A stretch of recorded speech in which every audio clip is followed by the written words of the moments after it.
കർത്താവ് നിങ്ങളോടുകൂടെ, അങ്ങേ ആത്മാവോടുകൂടെ. യോഹന്നാന്റെ വിശുദ്ധ സുവിശേഷത്തിൽ നിന്നുള്ള വായന. കർത്താവേ, അങ്ങേക്ക് മഹത്വം.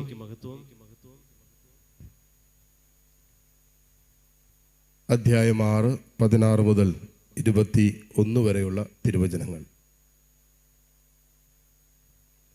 വൈകുന്നേരമായപ്പോൾ അവൻ്റെ ശിഷ്യന്മാർ കടൽക്കരയിലേക്ക് പോയി. അവർ ഒരു വള്ളത്തിൽ കയറി കടലിനക്കരെ കഫർനാമിലേക്ക് പുറപ്പെട്ടു. അപ്പോൾ നേരം ഇരുട്ടിത്തുടങ്ങി. യേശു അവരുടെ അടുക്കിലെത്തിയിരുന്നുമില്ല. ശക്തിയേറിയ കാറ്റടിച്ചിരുന്നത് കൊണ്ട് കടൽ ക്ഷോഭിച്ചു. 25-30 സ്ഥാദിയോൻ ദൂരം തണ്ട് വലിച്ചു കഴിഞ്ഞപ്പോൾ യേശു കടലിനു മീതെ നടന്ന് വള്ളത്തെ സമീപിക്കുന്നത് കണ്ട് അവർ ഭയപ്പെട്ടു.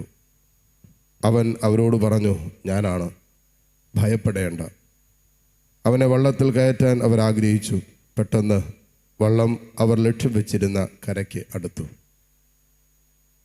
കർത്താവിൻ്റെ സുവിശേഷം. ക്രിസ്തുവേ, അങ്ങേക്ക് സ്തുതി.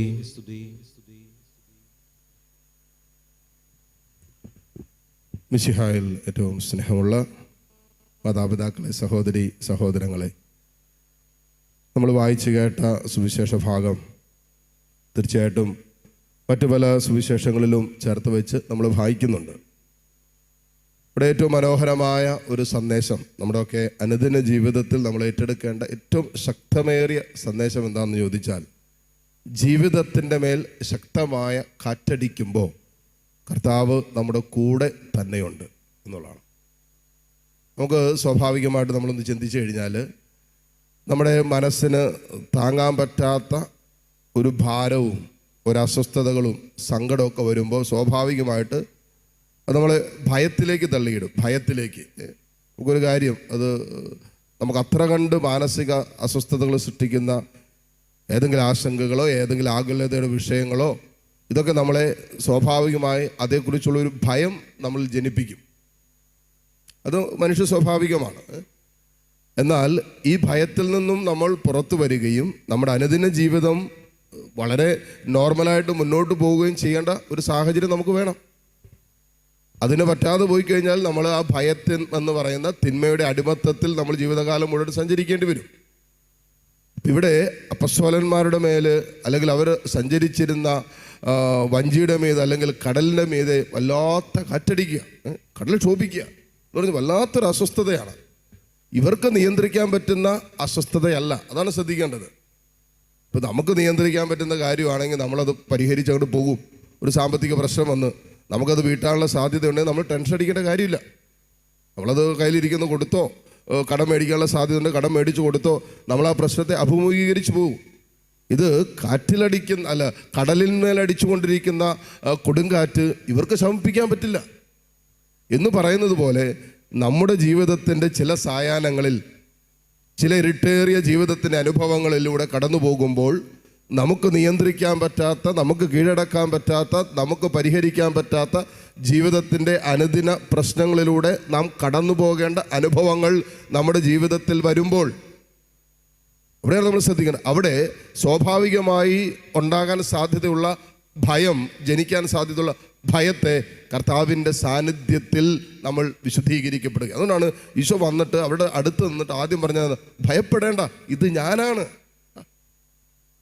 ഈ വാക്കിന് ഭയങ്കര ബലമുണ്ട്, ഭയങ്കര ധൈര്യമുണ്ട്. ഇത് വിശ്വാസത്തിൻ്റെ ധൈര്യമാണ്.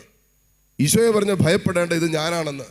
കാറ്റിനെയും കടലിനെയും ശാസിക്കാൻ കഴിവുള്ളവൻ, കാറ്റിനെയും കടലിനെയും സൃഷ്ടിച്ചവൻ, അവനടുത്ത് വന്നിട്ട് പറയാണ്, ഈ കാറ്റും കോളും ഒക്കെ നമ്മുടെ ജീവിത നൗകയിൽ അടിക്കുമ്പോഴും നമ്മൾ കടന്നു പോകുന്ന അനുഭവത്തിൻ്റെ മീതെ, കുടുംബത്തിൻ്റെ മീതെ സമാധാനം തകർത്ത് കളയുന്ന രീതിയിൽ ഇതെല്ലാം ആഞ്ഞടിക്കുമ്പോഴും യേശു ചാരതെന്ന് പറയുകയാണ്, ഭയപ്പെടേണ്ട, ഇത് ഞാനാണ്. എന്ന് പറഞ്ഞാൽ എന്നിൽ വിശ്വസിക്കാൻ.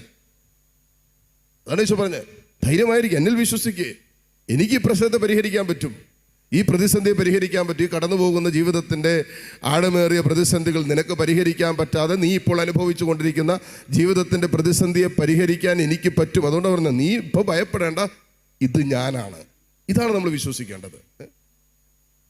യേശു എൻ്റെ കൂടെയുണ്ടെന്നും വിശ്വാസത്തിൽ ഉദ്ധിതനായ കർത്താവ് എൻ്റെ ചാരയുണ്ട് എന്ന് വിശ്വസിച്ചുകൊണ്ട് യേശു പറയുന്നത് നിരന്തരം കേൾക്കണം. ഇത് ഞാനാണ്, നീ ഭയപ്പെടേണ്ട. ഇത് ഞാനാണ്, നീ ഭയപ്പെടേണ്ട. ഇത് ഞാനാണ്, അല്ലെങ്കിൽ ഇത് ഞാൻ നിൻ്റെ കൂടെയുണ്ട്, നീ ഭയപ്പെടേണ്ട. ഞാൻ നിൻ്റെ ചാരയുണ്ട്, നീ ഭയപ്പെടേണ്ട. ഞാൻ നിൻ്റെ വലതുകരം പിടിച്ചിട്ടുണ്ട്, നീ മുങ്ങിത്താഴാതെ നിന്നെ ഉയർത്താൻ എൻ്റെ കരത്തിന് ശക്തിയുണ്ട്. മരണത്തിൻ്റെ നിഴൽ വീണ താഴ്വരയിലാണ് നീ ഇപ്പോൾ കടന്നു പോകുന്നതെങ്കിലും നീ ഭയപ്പെടരുത്, ഭയപ്പെടരുത്. അനേകം ജീവിതങ്ങളെ തകർത്തുകൊണ്ടിരിക്കുന്ന ഒരു വിഷയമാണ് ഈ ഭയം. അനേകരുടെ സ്വപ്നങ്ങളെ തകർത്തുകൊണ്ടിരിക്കുന്ന വിഷയമാണ് ഈ ഭയം, അകാരണമായ ഭയങ്ങൾ. അനേകർക്ക് ജീവിതത്തിൽ മുന്നോട്ട് പോകാൻ പറ്റാതെ ജീവിതത്തിൻ്റെ പല ഇടങ്ങളിലും ഏടുകളിലും തകർന്ന് തരിപ്പണമായ സ്വപ്നങ്ങളും ആഗ്രഹങ്ങളും ജീവിതത്തിൽ കണ്ടതുപോലെ എത്തിപ്പിടിക്കാൻ പറ്റാതെ മുന്നോട്ട് പോകാൻ പറ്റാതെ തകർത്തുകൊണ്ടിരിക്കുന്ന ഒരു വിഷയമാണ് ഭയം. അതുകൊണ്ടാണ് യേശു കർത്താവിന് മനസ്സിലായി ഇവർക്ക് പരിഹരിക്കാൻ പറ്റാത്തൊരു പ്രശ്നത്തിൻ്റെ മുമ്പിൽ നിൽക്കുമ്പോൾ അവർ ഭയചകിതരാകുമെന്ന് കർത്താവിന് അറിയാവുന്നതുകൊണ്ട് യേശു പറഞ്ഞ ആദ്യത്തെ വാക്കാണ് നിങ്ങൾ ഭയപ്പെടരുത്. ഈ ഒരു വിഷയം വളരെ ശ്രദ്ധിക്കേണ്ട വിഷയമാണ്. നമ്മൾ ഭയപ്പെട്ടു പോയാൽ പിന്നെ നമ്മൾ താന്നു പോകും അല്ലെ. മറ്റൊരിടത്ത് നമ്മൾ വായിക്കുന്നുണ്ട്, പത്രോസ് കർത്താവ് കൈ നീട്ടിയിട്ട് പത്രോസിൻ്റെ അടുത്ത് വരാൻ പറഞ്ഞു. പത്രോസ് വെള്ളത്തിൻ്റെ മീതെ നടക്കുന്നിടയ്ക്ക് വലിയ കാറ്റടിച്ചപ്പോഴേ പെട്ടെന്ന് പത്രോസ് ഭയപ്പെട്ടപ്പോൾ എന്ത് സംബന്ധിച്ചു താഴെ പോയി. വെള്ളത്തിൻ്റെ മീതെ ഏതാനും സ്റ്റെപ്പുകളാണ് വെച്ചത്. വിശ്വാസത്തിൽ ആഴമേറിയ പ്രശ്നത്തിൻ്റെ മീതെ അവൻ ഏതാനും നാളുകൾ നടന്നതാണ്. ഇന്നലകളിൽ ഇതിനേക്കാളും വലിയ ആഴമായ പ്രശ്നത്തെ വിശ്വാസത്തിൽ അവൻ അതിജീവിച്ച് വന്നവനാണ്. ഇവിടെ ഇപ്പോൾ ഭയപ്പെട്ടുകൊണ്ട് സംഭവിച്ചത് അവൻ നേരെ താഴേക്ക് പോയി. ഇപ്പോഴാണ് കർത്താവ് കൈക്ക് കയറിപ്പിടിച്ച് അവനെ ഉയർത്തിയിടുന്നത്, അല്പവിശ്വാസി എന്നൊക്കെ വിളിക്കുന്നത്. അപ്പോൾ ഇന്നലകളിൽ നമ്മളെ കൈപിടിച്ച് ആഴമേറിയ പ്രതിസന്ധികളിൽ കൈപിടിച്ച് നടത്തിയ കർത്താവിൻ്റെ സാന്നിധ്യവും മരണതുല്യമായ ജീവിതത്തിൻ്റെ വേളകളിൽ നമ്മെ സ്നേഹത്തോടെ കരുതലോടെ കാത്തുപിടിക്കുകയും ചേർത്ത് പിടിക്കുകയും സ്നേഹത്തോടെ നമ്മെ തലോടുകയും ചെയ്ത അവൻ്റെ സാന്നിധ്യം ഓരോ പ്രഭാതത്തിലും പരിശുദ്ധ കുർബാനയായി നമ്മളിലേക്ക് വരികയും നമ്മുടെ ജീവിതത്തോട് ഐക്യപ്പെടാൻ അവനെടുക്കുന്ന ആ ഒരു ആഗ്രഹവും തീരുമാനവും, ഇതൊക്കെ നമ്മളോട് പറയുന്ന ഒരു സുവിശേഷമുണ്ട്. നീ ഭയപ്പെടരുത്, ഞാൻ നിൻ്റെ കൂടെയുണ്ട് എന്നുള്ളതാണ്.